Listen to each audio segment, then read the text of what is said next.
Story 4. The Fat Controller's Engines. One evening, Thomas brought his last train to the junction. He went for a drink. "I'm going to the big station," he said to Percy and Toby. "So are we," they answered. "Do you know," Percy went on, "I think something's up." Toby looked at the sky. "Where?" "Down here, silly," laughed Thomas. "How?" asked Toby reasonably. "Can something be up when it's down?" "Look," said Thomas excitedly. "Look!" 7 engines from the other railway were coming down the line. "Hello, Ginty," whistled Percy. "Hello, Pug. They're friends of mine," he explained. "I don't know the others." Ginty and Pug whistled cheerfully as they puffed through the station.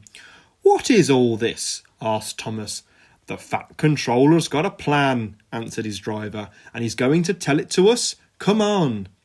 So they followed to the big station at the end of the line, where all the engines had gone. The Fat Controller was waiting for them there. "The people of England," he said, "read about us in the books, but they do not think we are real." "Shame!" squeaked Percy. The Fat Controller glared. Percy subsided. "So," he continued, "I'm taking my engines to England to show them." "Hooray, hooray, hooray, hooray!" the engines whistled. The Fat Controller held his ears. "Silence!" he bellowed. "We start the day after tomorrow at 8 a.m. Meanwhile, as these engines have kindly come from the other railway to take your place, you will show them your work tomorrow." Next day, as Annie and Clarabel were going to England too, Thomas and Ginty practised with some other coaches. Thomas was excited. He began boasting about his race with Bertie.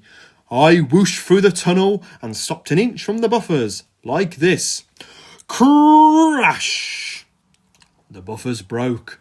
No one was hurt, but Thomas's front was badly bent. They telephoned the Fat Controller. "I'll send up some men," he said, "but if they can't mend Thomas in time, we'll have to go to England without him."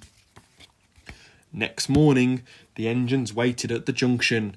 Toby and Percy were each on a truck, and Duck had pushed them into place behind Edward. Henrietta stood on a siding. The Fat Controller had called her a curiosity. "I wouldn't dream of leaving you behind," he said. "I'll fit you up as my private coach." She felt very grand.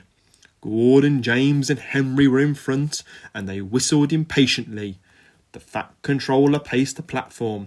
He looked at his watch. "1 more minute," he said, running to the guard. "Peep, peep, peep," whistled Thomas and panted into the station. Annie and Clarabel twittered anxiously. "We hope we're not late. It isn't quite 8. "Thomas," said the Fat Controller sternly, "I am most displeased with you. You nearly upset my arrangements." Thomas, abashed, arranged himself and the coaches behind Duck without saying a word. The Fat Controller climbed into Henrietta. The guard blew his whistle and waved his flag. The engines whistled. "Look out, England! Here we come!"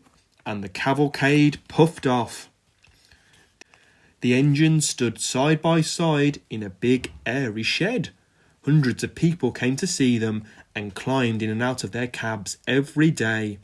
They liked it at first, but presently felt very bored and were glad when it was time to go. The people along the line put the flags out and cheered them home. "We are glad to see you," they said. "Those others did their best, but they don't know our ways. Nothing anywhere can compare with our Fat Controller's engines."